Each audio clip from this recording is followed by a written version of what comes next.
Welcome to Ankam news. ప్రజాపాలన ప్రభుత్వ ప్రణాళికలో భాగంగా నిజామాబాద్ రూరల్ మండలంలోని అన్ని గ్రామాలలో గురువారం గ్రామ సభలు నిర్వహించారు. మేజర్ గ్రామమైన గుండారం గ్రామ సభకు నిజామాబాద్ ఆర్డీఓ రాజేందర్ ముఖ్య అతిథిగా హాజరై మాట్లాడారు.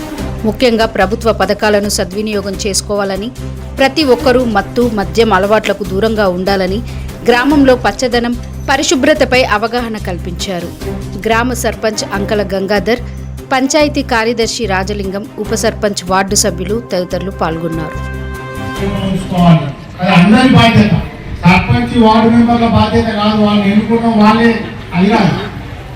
వాళ్ళు కావలసిన మౌలిక సదుపాయాలు కల్పిస్తారు. మౌలిక సదుపాయాలు అంటే డైలీ మీకు వెహికల్ పంపిస్తారు.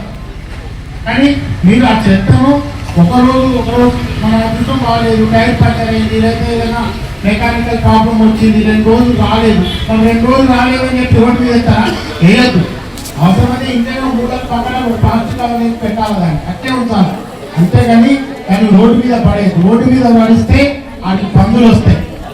స్కూల్ దగ్గర మన టీచర్ ఇందాక టీచర్ చెప్పాడు, శ్రీపద్ సార్ విలేజెస్ కూడా చెప్తున్నా, స్కూల్ చుట్టుపక్కల ఏమన్నా తప్పుడు చాక్లెట్స్, గంజాయి, డ్రగ్స్ చాక్లెట్లు అయితే ఊరోళ్ళు పట్టుకోవాలి, పోలీసు వాళ్ళకి చెప్పాలి, అమ్మే వ్యక్తిని కూడా కఠినంగా శిక్షించాలి, పిల్లలను చెడిపోలేకుండా చూడాలి.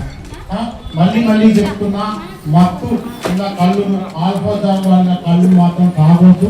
అది తాగితే పుట్టబోయే బిడ్డల మానసిక పరిస్థితి అంటే మెదడు ఖరాబ్ అవుతుంది. ఆయన జీవితాంతం మీకు భారంగా మారుతారు. ఆ పిల్లగారు, ఆ పుట్టబోయే పిల్లగారు మత్తు కళ్ళు అలవాటు చేయకండి. ఆడవాళ్లకు వాళ్ళు పిచ్చి పిచ్చిగా చేస్తారు. కాబట్టి ఏదో వాళ్ళు పోయేదాకా వాళ్ళు తాగుతున్నారని కానీ కొత్తోళ్ళకి అలవాటు చేస్తారు. కొత్తోళ్ళకి అలవాటు చేస్తే ప్రాబ్లం అవుతుంది. మళ్ళీ అది మనకు జీవితాంతం. కాబట్టి అందరం శపథం తీసుకుంటాం, ఊళ్ళో ఎవరు కూడా మత్తు కళ్ళు తాగొద్దు, కొనొద్దు, తాగొద్దు మత్తు కళ్ళు. అది తర్వాత మనం హోటల్ వాళ్ళు ఎవరైనా ఊళ్ళో హోటల్ నడిపిస్తే ప్లాస్టిక్ కవర్లలో ప్యాకింగ్ చేయవద్దు. ఇంటికి ఒక అరటి చెట్టు పెంచుకోండి, మంచిది. అది పండ్ల చెట్లు పెట్టుకోండి, కోతులు వస్తాయి.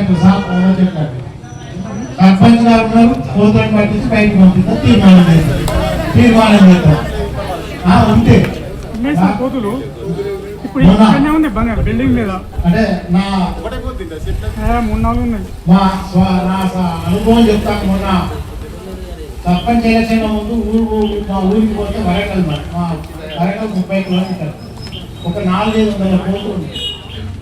ఊళ్ళో అందరూ ఒకటే, మీరు ఎవరికై ఏమంటే అలా చేస్తాం ఓటు, కానీ మాకు కోతులను తీసుకోకపోతేనే ఓటు అవుతాం. ఎవరైతే ప్రామిస్ చేసారో ఆయన కేసు గెలిపించిండు, వచ్చినాక పాపం ఏదో చేసిండు, కోతులను పట్టించి ఆయన వదిలిపెట్టారు. ఇంకో 50 100 ఉంటాయి, ఆయన కూడా పట్టిస్తా అంటాం. అంటే అంత ప్రాబ్లం వస్తుంది. కోతులు ఊళ్ళు ఉంటే ఒక్క గుణపెంక ఇల్లు ఉండదు, ఒక్క గుణపెంక ఇల్లు ఉండదు, మొత్తం నాశనం. ప్రగతి ప్రణాళికల్లో భాగంగా మా గుండార గ్రామంలో గ్రామ సభకు ప్రత్యేక ఆహ్వానితులు వచ్చిన మన ఆడియో గారికి, రాజేందర్ సార్ గారికి ప్రత్యేక ధన్యవాదాలు తెలిపాము. ఇంకా కార్యక్రమంలో మన తెలంగాణ కాంగ్రెస్ ప్రభుత్వం మనకు అభివృద్ధి పథకాలు ఏమేమి ఉన్నాయని ప్రజల్లో తీసుకెళ్లి వారి యొక్క వివరాలు, వారు ఎంత సంతోషకరమున్న, ఎంతో బాధలు ఉన్న గత సంవత్సరం నుంచి కానీ ఈ యొక్క పథకాలను ఆనందపడి ఎంతో ఆనందస్తులు గ్రామ సభకు వచ్చి వారు ఒక అమూల్యమైన సందేశాలు గ్రామ సభ ద్వారా మన రాష్ట్ర ప్రభుత్వానికి పంపించడం జరిగింది. ఈ యొక్క ప్రభుత్వం చేస్తున్న పథకాలు సాదా పేదలకు అందే కార్యక్రమాలు ఉన్నాయి. అందులో భాగంగా ప్రతి మహిళలకు ఆర్టీసీ బస్సు ఫ్రీ బస్సు, మరియు అదేవిధంగా చౌకదారుల ద్వారా, రేషన్ షాపుల ద్వారా సన్న బియ్యం కూడా, మరియు అదేవిధంగా వాళ్ళకు ఇంట్లో ఉన్న ప్రతి ఒక్కరికి మన కరెంటు ఫ్రీ కరెంటు, మరియు అదేవిధంగా రైతులకు బోనస్ ఇవ్వడం కూడా జరిగింది. అదేవిధంగా సన్న ధాన్యాన్ని కూడా బోనస్ ఇవ్వడము, మరియు రైతు భరోసా ఇవ్వడము, ఈ యొక్క కార్యక్రమాలన్నింటినీ మన ప్రభుత్వం చేస్తున్న కార్యక్రమాలన్నింటినీ వివరంగా ప్రజల్లోకి తీసుకెళ్లడము జరిగింది. ఈ యొక్క మా యొక్క కూడా సమస్యలను కూడా గ్రామ సభ ద్వారా రాష్ట్ర ప్రభుత్వం తెలపడానికి మన ఈ ప్రభుత్వం చేసింది ఎంతో సంతోషకరము. మా ఊళ్ళో ఉన్న సమస్యలను కూడా కొన్ని గ్రామ సభ ద్వారా కూడా తీర్మానం చేయడం జరిగింది. ఈ యొక్క రాష్ట్ర ప్రభుత్వం ఇచ్చిన అవకాశానికి ప్రత్యేక ధన్యవాదాలు తెలుపుతున్నాం.